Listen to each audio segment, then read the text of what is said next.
मैं गैप के बाद कर्नल फरीदी की सीरीज़ में दोबारा शुरू कर रहा हूँ और पार्ट 9 भयानक जज़ीरा। माज़रत, सबको पता है कि मेरा मेन चैनल अमीन एजुकेशन है और बहुत ज़्यादा मसरूफियात थी मेरी। ज़ाहिर कराची यूनिवर्सिटी NAD मेडिकल सबके टेस्ट चल रहे थे। अब फ़ारिग हुआ, इंशाल्लाह कोशिश होगी कि आपको मज़े मज़े के जासूसी नावल मिलते रहें। क्रिकेट से रिलेटेड न्यूज़ तो इसमें आती है, रिव्यू वगैरह। अब आज हम बात कर रहे हैं कर्नल फरीदी का मशहूर नावल भयानक जज़ीरा, जासूसी दुनिया का। इसमें एक बड़ा इंपॉर्टेंट करैक्टर है जिसका नाम है अनवर। अनवर और रशीदा। रशीदा गायब है और अनवर उसको तलाश करता फिर रहा है। इसी कहानी में एक इंस्पेक्टर आसिफ भी है। ये 17वां नावल है जासूसी दुनिया का। 12वें नावल में कर्नल फरीदी और कैप्टन हमीद घूमने चले गए थे और तब से उनका अभी तक कुछ पता नहीं, जो मेन हीरोज़ हैं। और तब से अनवर ही हीरो का रोल प्ले कर रहा है। अब अनवर को ये बताया गया है कि जी रशीदा जो अगवा हुई है, रशीदा एक गैर मारूफ जजीरे की शहजादी है, जिसको सुनकर अनवर को बेख्तियार हंसी आ गई। अब आए कहानी आगे बढ़ते हैं। अनवर ने कहा कि अब तो मुझे परियों के देश की कहानी सुनाओगे और मुझे अपनी नानी अम्मा याद आ जाएंगी। फिर खानी के खात्मे पर कह देना कि इसकी आँख खुल गई। अनवर ने फिर कहका लगाया। अनवर के एल्बर्नो के होठों पे हल्की सी मुस्कुराहट थी। जी नूर, अनबर्नो का बयान सही है, डिगारे का आहिस्ता से बोला। तुम लोग मुझे बेवकूफ़ नहीं बना सकते। अनवर उठता हुआ बोला, तुम यहाँ कोई खौफनाक जुर्म करना चाहते हो? इससे पहले भी कहीं मुजरिमों ने हमें अपने रास्ते से हटाना चाहा। अनवर ने कहा, बैठ जाओ। अरबा तहकमाना लहजे में बोला। अनवर गैर इरादी तौर पर बैठ गया।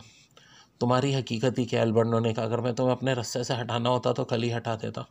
तो मेरी नज़रों में एक तफले मकतब से ज़्यादा नहीं हो।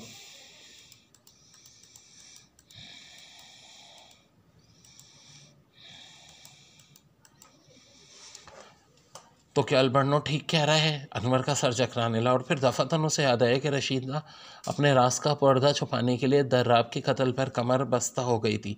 ज़ाहिर कोई एक मामूली वाक़या नहीं रहा होगा, लेकिन अगर वो सचमुच किसी मुल्क की शहज़ादी थी तो एक मामूली औरत की तरह क्यों ज़िंदगी बसर कर रही थी? और सबसे हैरत अंगेज़ बात यह थी कि 100% हिंदुस्तानी मालूम होती थी, ना वो किसी मुल्क की शहज़ादी कैसे हो सकती है? क्या सोचने लगे? अल्बर्नो ने अनवर को खामोश देखकर बोला, मैं कुछ नहीं समझ सका, मेरा दिमाग बेकार होता जा रहा है। अनवर ने उकताए हुए लहजों में कहा, सब समझ सकते हो, बशर्ते कि दूसरों पर एतमाद करना सीखो। अनवर बेबसी से उसकी तरफ देखने लगा। तुम्हें महज इसलिए हैरत है कि तुम इस अजीबो गरीब जजीरे के अजीबो गरीब रस्म व रवाज से आगा नहीं हो, अल्बर्नो ने कहा। वहाँ के ताज और तख्त का हकदार बचपन ही से वहाँ से हटाकर किसी दूसरे मुल्क में रखा जाता है और बालिग होने पर वो वहीं चला जाता है और हुक्मरान के मरने के बाद हुकूमत खुद संभालता है।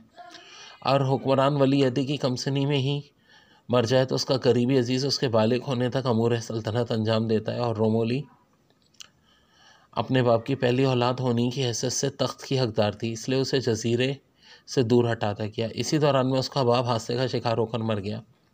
लिहाजा रशीदा का चचा आर्जी तौर पर हुकूमत करने लगा। रशीदा को मैक्सिको में रखा गया था। एक दिन अचानक रशीदा पर कातलाना हमला हुआ। कारो का इसका तालीक था। इसने किसी तरह पता लगा लिया कि रशीदा का चचा रशीदा को ख़त्म करके ख़ुद हमेशा के लिए तख्त का मालिक बनना चाहता है। लिहाजा उसने दूर अंदेशी से काम लेकर यह ख़बर मशहूर कर दी कि रशीदा को किसी ने मार डाला है। फिर उसे लेकर इधर उधर की खाक छापता रहा। ना जाने उसे कैसे ख्याल आया कि रशीदा सिर्फ हिंदुस्तान में ही महफूज रह सकती है। लिहाजा तुम खुद सोच सकते हो, जिस बच्चे की परवरिश हिंदुस्तानी माहौल में हुई हो वो 100% हिंदुस्तानी ही होगी। डमी कारिका ने इसकी परवरिश बिल्कुल हिंदुस्तानी तरीके पर कराई। रशीदा अपनी असलियत से अच्छी तरह वाकिफ़ थी, लिहाजा फितरी तौर पर किसी ऐसे आदमी की उसे तलाश हुई जो उसकी हिफाजत कर सकता है, इसलिए उसने तुम्हें यानी अनवर को मुंतखब किया। डी कारिका रशीदा को यहाँ छोड़कर वापस चला गया, लेकिन उसे देखने के लिए आता जाता रहता था। इसी दौरान में शायद रशीदा के चचा को जासूसों को इस बात का इल्म हो गया था। इन्होंने इसकी इत्तला उसके चचा को दी और उसने डैन विंसेंट को यहाँ भेजा ताकि रशीदा को पकड़वा सके। इस बार जब डी कारिका अपने लड़के और लड़की के साथ हिंदुस्तान में आया, डॉन विंसेंट और उसके साथी पीछे लग गए। तुमने इस दिन जो लाश देखी थी वो डी कारिका के लड़के डॉन विंसेंट के साथियों ने ही उसे कत्ल किया था। अल्बर्नो खामोश हो गया। अनवर की निगाहें डी कारिका की तरफ उड़ गईं, जिसकी आंखों में दो मोटो मोटो आंसू चिल्ला रहे थे। वो उठकर कमरे से चला गया। बेचारा, अल्बर्नो ने कहा। और अनवर के चेहरे पर नजरें झका दी। लेकिन डिकारा यहाँ किस तरह पहुँचा? अनवर ने कहा, इसका रिकॉर्ड किसी सफारत खाने में नहीं है, वो बाकायदा और जायज़ तौर पर यहाँ दाखिल नहीं हुआ। अल्बर्नो ने जवाब दिया। और तुम? अल्बर्नो ने मुस्तरफ अंदाज में कहा, तुम किस सफारत खाने के ज़रिए आए हो? तुम्हारा भी यहाँ कोई रिकॉर्ड नहीं। हम लोगों को किसी के ज़रिए की ज़रूरत नहीं होती, अल्बर्नो के साथी ने कहा। फिर अल्बर्नो मुखातिब होकर बोला, मैंने डिकारा की लड़की को नहीं देखा, वो काफ़ी हसीन है, बको मत। अल्बर्नो से घून कर बोला, तो ड्रामा कब ख़त्म होगा? अनवर ने कहा उसके लहजे में बेख्तियारी थी। तुम शायद अब तक इसे मजाक समझ रहे हो। अल्बर्नो बोला, हकीकत समझने की कोई वजह भी नज़र नहीं आती। आखिर तुम्हें किस तरह यकीन आएगा? अल्बर्नो ने कहा। किसी तरह नहीं, अनवर ने लापरवाही से कहा। अलिफ लैला की लंबी चौड़ी दास्तान सुनने पर उसे 100% यकीन हो गया था कि अल्बर्नो उसे बेवकूफ़ बना रहा है। वो सोचने लगा कि रशीदा वाली बात बेसरोफा भी नहीं हो सकती, आखिर चक्कर क्या है? यकीनन अल्बर्नो इससे रशीदा के हार में कोई भयानक जुर्म कराना चाहता है।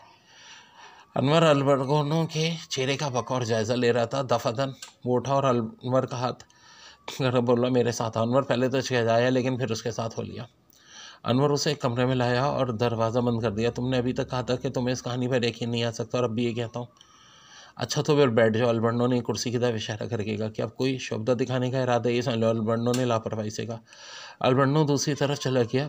थोड़ी देर तक एक कागज़ पर रख से कागजात उलटता पुलटता रहा, फिर अपने हाथ में एक अखबार दबाते हुए वापस आया। कागज़ की रंगत बता रही थी वो बहुत पुराना अखबार है।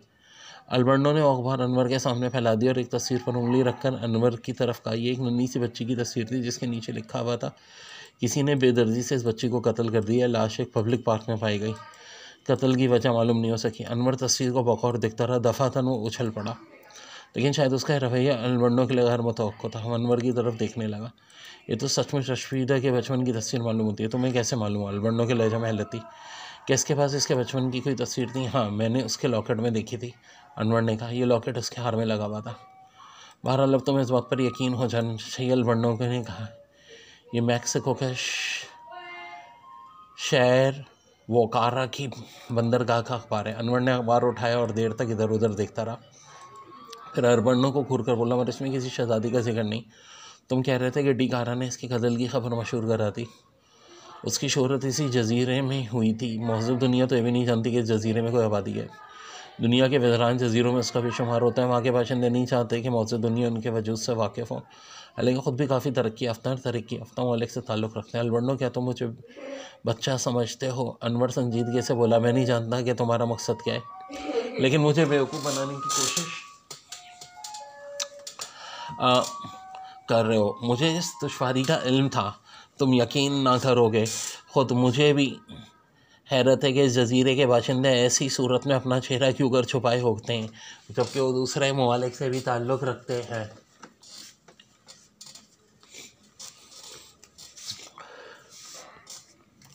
जब तक तुम इस बात पर यकीन नहीं आ जाता तो मुझे इस पर यकीन दिलाने की कोशिश कर रहे हो, अनवर ने कहा।